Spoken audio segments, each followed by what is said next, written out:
We watched some incredible medical scenes from Bondi Rescue in the past, and you really enjoyed them, so let's check out a few more of the most extreme scenes caught on camera. Let's get started. At Southend, a young surfer suffers severe stomach pain. My question would be, is it post-trauma, or is it just in the middle of surfing and no accident? I was surfing and then I just Try and relax. Yeah. Just out of the blue? Out of the blue gets me worried for some kind of appendicitis type picture, especially how gentle he's being with his abdomen. If you're having some sort of serious inflammation within the abdominal cavity, that's called an acute abdomen. And during an acute abdomen, like for example, if I have a patient try and jump on their heels, it hurts way too much. They want to keep that area nice and steady. Now tell me, is it definitely in the middle here? It's not on the right-hand side here? a little bit here, but mostly in this. A little bit here. Yeah, but periumbilical pain can be the start of an appendicitis because the pain can start there and then travel to the right lower quadrant afterwards, also known as McBurney's point. It's a little bit to the right-hand side, which may be his appendix, I'm not sure, but he's saying it's more central and just a little bit to the right. That's enough of a sign, you gotta rule it out. And not just ruling it out with the CAT scan, you need blood work to see if there's an elevated white blood cell count, which could be a sign that potentially it's getting worse, or it ruptured, or there's an infection. Lifeguards administer methoxyflurane, All right, leave it in there. better known as the green whistle. This is an anesthetic. It's a medication that is supposed to relieve pain for short term, because after about 5 or 6 breaths, you start getting the pain relief and it lasts minutes, not hours. You know, in a situation like this, it's kind of if you want to use it.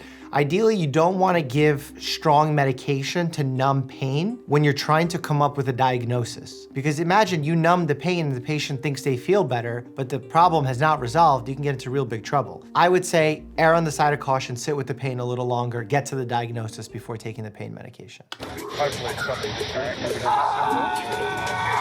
He's saying hopefully it's really simple and the poor kid's screaming, get him help, get him out of the beach.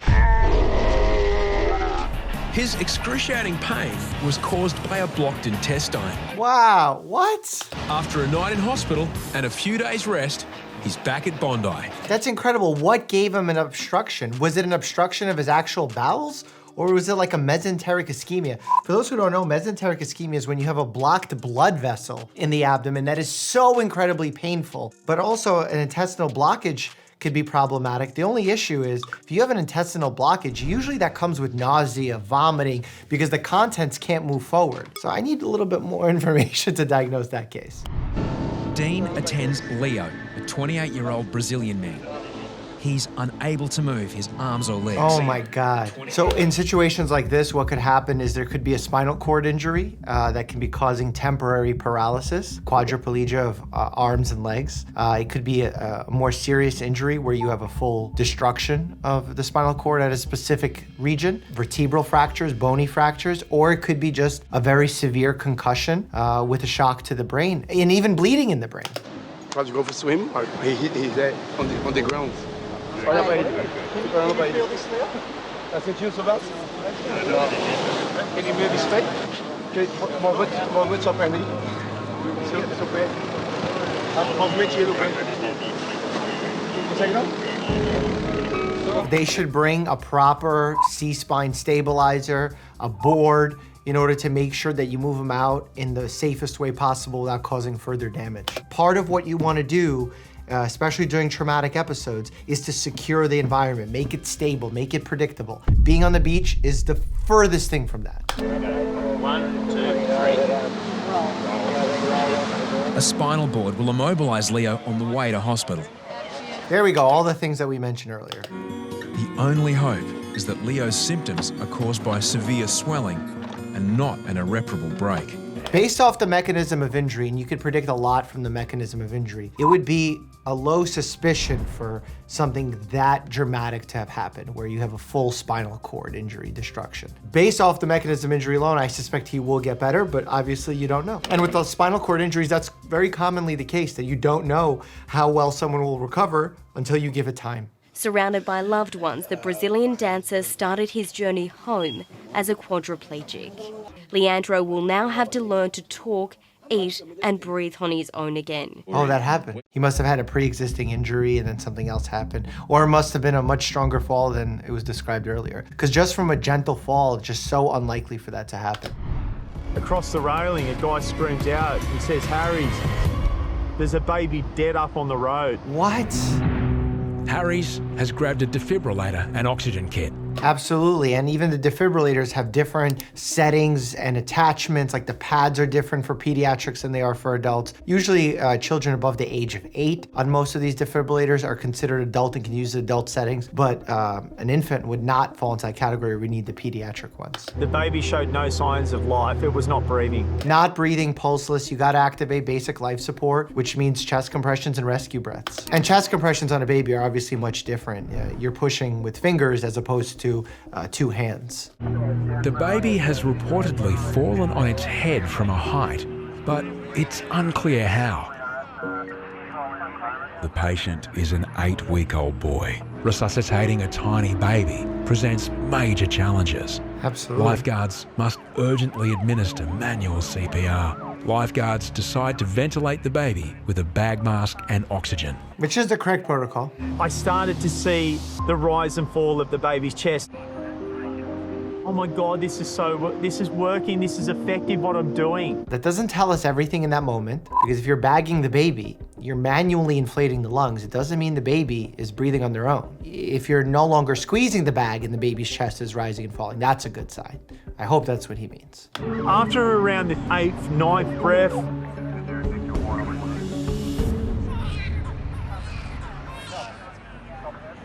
I hear the baby cry. That's a reassuring sound.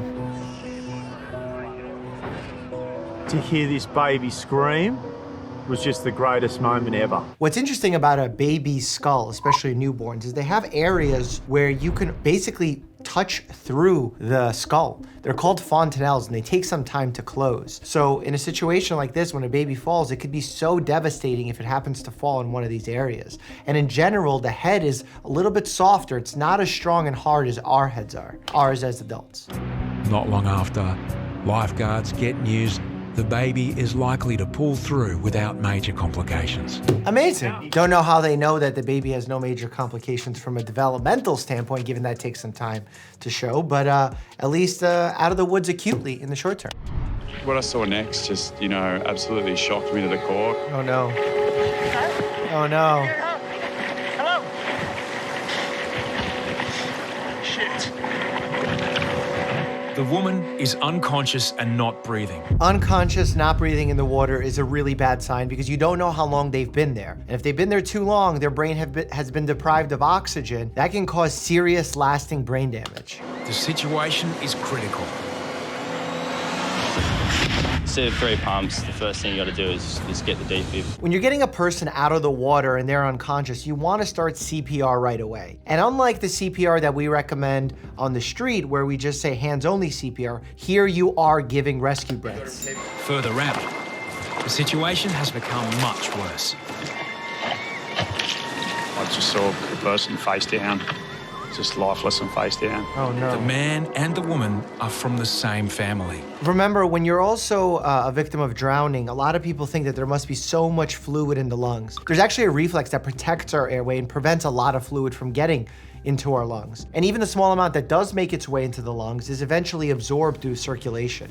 So a lot of people think that their lungs are full of water. That's not usually the case. To have 2 people unconscious at the same time, I've never seen that in my lifetime of being a lifeguard. Is there no faster way to get them back to land than just pulling them on a surfboard? It's been 3 minutes since the pair were found face down.